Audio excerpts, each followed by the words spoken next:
Olá, amigos de Safras e Mercado. Sou o jornalista Alessandro Carvalho. Hoje é segunda-feira, dia 12 de dezembro. Estamos começando nosso programa pós-USDA, onde vamos debater os números de soja, milho e trigo do relatório mensal de oferta e demanda do Departamento de Agricultura dos Estados Unidos, que foi divulgado na sexta-feira, dia 9 de dezembro.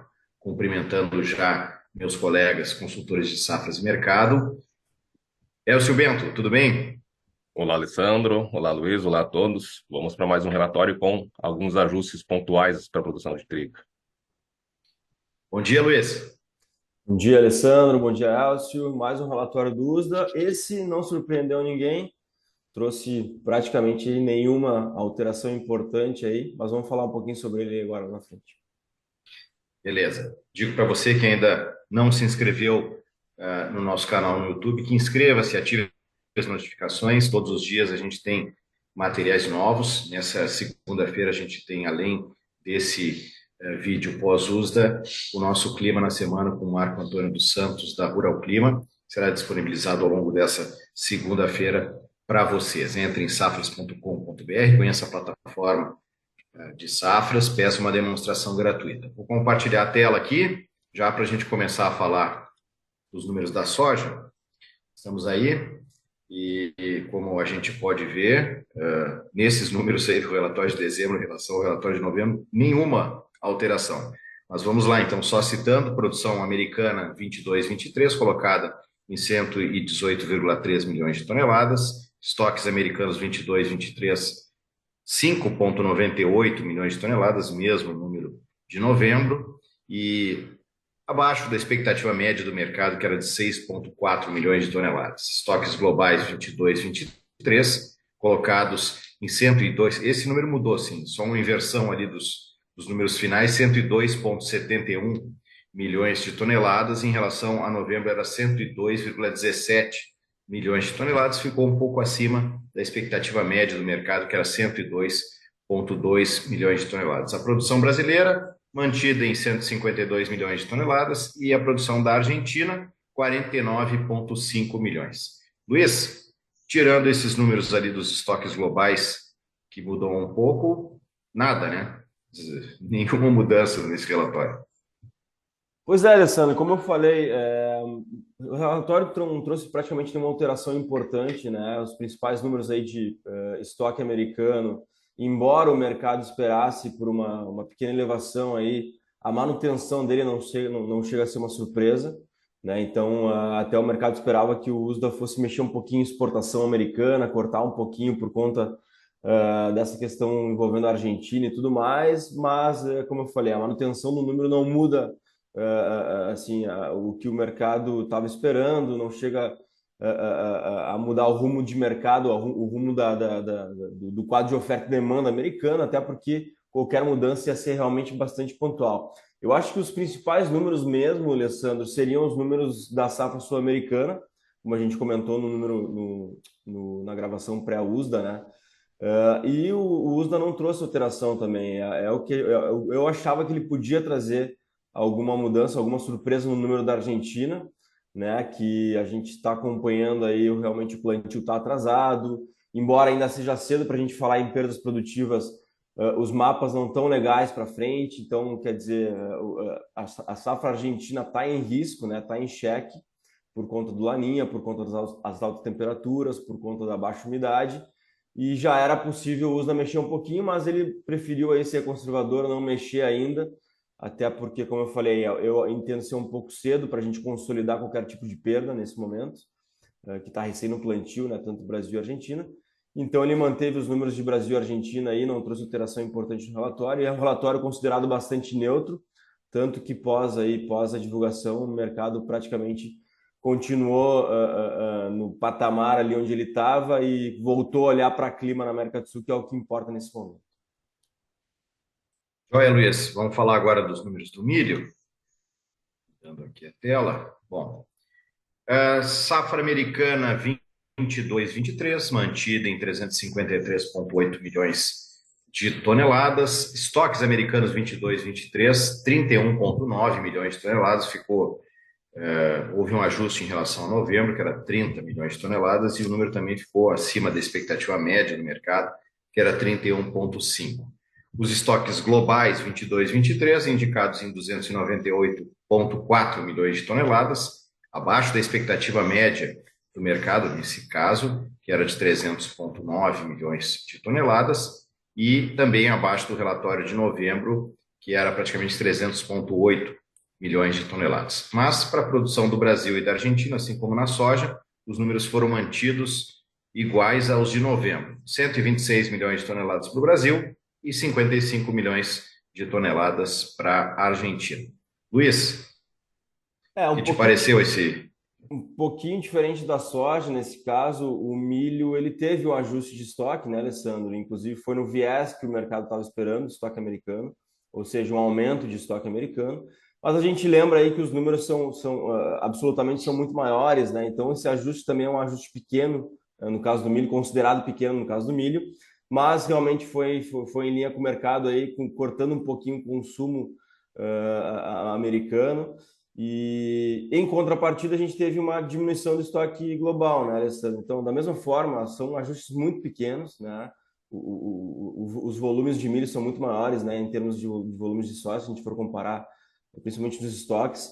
Então, são ajustes muito pontuais, não chegaram a mexer também com o mercado. E, de novo, Brasil e Argentina não sofrendo alterações aí, embora, né, nesse caso, a Argentina já tenha uma possibilidade de a gente cortar um pouquinho a safra argentina por conta das altas temperaturas, da umidade baixa que eu tenho comentado, até porque eles plantam milho um pouquinho antes lá. Mas, de novo, usa aqui ser conservador e acho que talvez vá fazer algum ajuste no relatório de janeiro, deixou isso mais para frente. Então, um relatório também considerado neutro, Alessandro, sem grandes alterações. Joia, vamos mudar aqui para o trigo. Elcio, pelo amor de Deus, diz para nós que houve alguma mudança no trigo. Vamos lá. Trigo 22-23, 44,9 milhões de toneladas, número no caso igual ao de novembro. Estoques americanos 22-23, 15,54, igual ao de novembro, embora um pouco abaixo da expectativa média do mercado, que era 15,7 milhões de toneladas. E os estoques globais 22-23, indicados em 267,3 milhões de toneladas, um pouco acima da expectativa média do mercado, que era 267 milhões de toneladas, e abaixo do número de novembro, que era 267,8 milhões de toneladas. Elcio, sei que tu vai esmiuçar aí os dados do trigo. O que tivemos aí neste relatório? Bom, para começar, é um relatório neutro também, né, seguindo milho e soja, mas tem algumas coisas dentro desse relatório que vêm em linha até do que a gente estava esperando do ajuste na produção, especialmente no Hemisfério Sul, que ainda está se consolidando essa produção. Nos Estados Unidos, o mercado esperava até um leve aumento dos estoques, são variações muito pequenas esperadas, e ela não ocorreu. O USDA manteve o mesmo número, essa expectativa do mercado talvez esperando que o USDA pudesse ajustar alguma coisa no lado das exportações, que tem reduzido bastante o ritmo em função do preço alto do trigo norte-americano em termos globais. E então não teve essa mudança, nada de diferente. Manteve os estoques, uma situação bastante esperada até, né? Porque a gente está numa situação que a safra norte-americana está consolidada e só alguma coisa no lado da demanda que pode mudar. Quando a gente muda para o lado global, apesar de a gente ter apenas uma oscilação de 500 mil toneladas nos estoques, quase nada, se a gente está falando dos estoques superiores a 267 milhões de toneladas, então a mudança é muito pequena. Mas se a gente abre um pouco os números, a gente vê uma queda na produção de 2,1 milhões de toneladas, que tem uma queda também do consumo na mesma proporção, de 2,1. Então, essa mudança que a gente vê nos estoques, apesar de pequena, ela vem do comércio internacional, onde o USDA espera exportações um pouquinho superiores ao que em oscilações em relação às importações. Quando a gente abre para o lado da produção, a gente vê exatamente o USDA ajustando a produção da Argentina, era o que a gente esperava, estava em 15,5 milhões, reduziu para 12,5 milhões.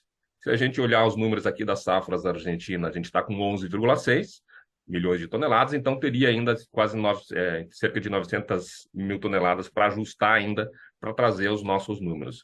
Ainda em termos de queda, o Canadá com a produção um pouco menor, de 1,18 milhão de toneladas, e ainda, vindo para o hemisfério sul aqui, o Uruguai também, uma queda de 125 mil toneladas, o Uruguai que tem uma produção um pouco menor.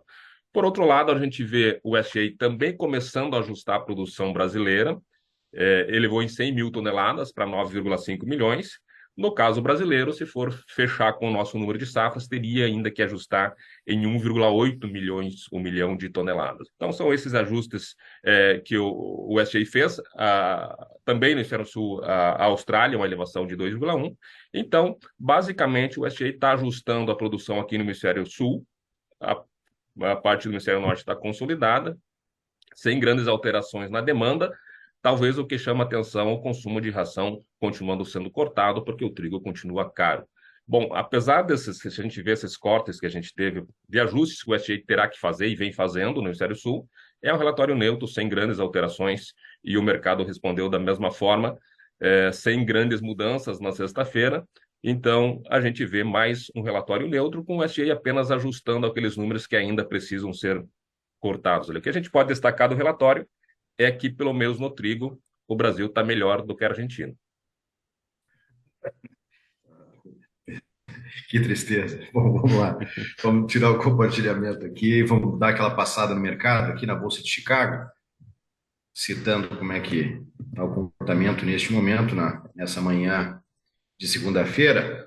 Luiz, temos aí o contrato janeiro da soja em grão operando a 14,66,50, tá? Com uma queda de 1,2% neste momento. E como tu falou, né, Luiz, mercado bem atento aí às questões do clima na América do Sul. Exato, Alessandro. O mercado, ele está, eu acho que está iniciando a semana, porque nem abriu ainda, né, a sessão regular. Basicamente, em cima de fatores técnicos, ele tá buscando uma correção, porque o mercado deu uma subida interessante na semana passada, mas é muito notável que ele tem uma resistência em 15, né, 15 dólares por bushel, e então tá bem definida essa faixa de atuação, Alessandro. 14,50 e 15 é aquilo que a gente vinha falando, mas claro, é normal a gente ter uma volatilidade grande nessa época do ano, e agora nas próximas semanas, por conta das previsões climáticas. Se a gente tiver mapas mais favoráveis, o mercado vai sentir negativamente. Se a gente tiver mapas climáticos mais desfavoráveis para a América do Sul, o mercado vai refletir isso positivamente, né? Então é normal essa volatilidade nessa época do ano. Não dá para dizer que a gente tem influência do relatório do uso, como eu falei, é um relatório muito neutro, né? A gente até poderia falar um pouquinho do aumento de estoque aí global, mas eu acho que não vale a pena falar sobre isso, porque realmente eu entendo que não é um fator que impacta o mercado nesse momento. É basicamente clima. Choveu agora no Rio Grande do Sul, voltou a chover no final de semana no Rio Grande do Sul, então isso pode ser um fator importante, aí, um indicativo legal aí para a recuperação das lavouras, embora a chuva tenha sido pouca ainda. Na Argentina o clima está também bastante irregular, então o mercado está se posicionando frente aos mapas climáticos, e é normal essa volatilidade aí, mas eu entendo que hoje, especificamente, o mercado está iniciando a semana com uma correção técnica aí, porque ele subiu razoavelmente na semana passada. O Luiz fez uma boa lembrança que não estamos no horário do pregão regular, e sim na sessão só eletrônica neste momento. Bom, o milho, temos aí o milho para março, a 6,48,5, com uma alta de 0,7%, Luiz, 0,7%. Da mesma forma, Alessandro, milho também pouco volátil, também olhando um pouquinho para o relatório do uso, também, como eu falei, relatório neutro, né, com poucas mudanças, e basicamente iniciando a semana aí em ritmo lento, também se posicionando talvez frente a alguma questão climática, mas também olhando para questões técnicas, né? Então eu diria que o mercado está começando a semana de forma bem lenta e sem grandes fatores nesse momento para poder buscar algum amparo. E o trigo, Elcio, temos aqui o contrato março, 7,50,5, com uma alta de 2,2%. Então, o trigo sempre tendo a sua vida própria e subindo bastante nesse início de semana. É bom lembrar que o mercado vem buscando uma linha de suporte, se considerar Chicago em torno de 7 bushels e 30 centavos.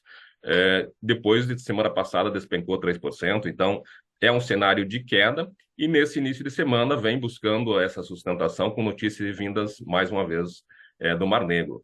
os ataques ao sistema de energia elétrica, fio de energia na Ucrânia. Um porto teria suspendido vendas dentro da Ucrânia, né, o porto de Odessa, então tudo isso acaba trazendo impacto. E, mais uma vez, a gente tem a questão do Mar Negro como o fator principal que traz volatilidade ao mercado de trigo. O mercado ainda é um mercado baixista, vem nessas notícias pontuais, tem que ver como elas vão repercutir ao longo do dia sobre as cotações, mas a gente vem de um cenário que é de uma trajetória de queda muito acentuada, essa queda trazida principalmente pela agressividade das vendas de trigo russo e de trigo da União Europeia. Então, mercado buscando um suporte, eu acho que a gente está, se a gente olhar os fundamentos do mercado, um pouco fora da realidade, até essas quedas acentuadas que a gente vem vendo no mercado internacional, os especuladores entrando forte e vendido, e eu acho que o mercado começa a buscar um ponto de suporte, e eu acho que esse ponto de suporte pode estar sendo atingido nesses $7,30 de dólar por bushel na Bolsa de Chicago. Então, hoje uma alta de recuperação, e olhando ainda para essa questão do Mar Negro, que tem sido a principal variável que tem trazido volatilidade ao mercado neste ano de 2022. Muito obrigado, Elcio. Muito obrigado, Luiz. Uma boa semana a todos. Até a próxima. Até a próxima, um abraço. Abraço, até a próxima.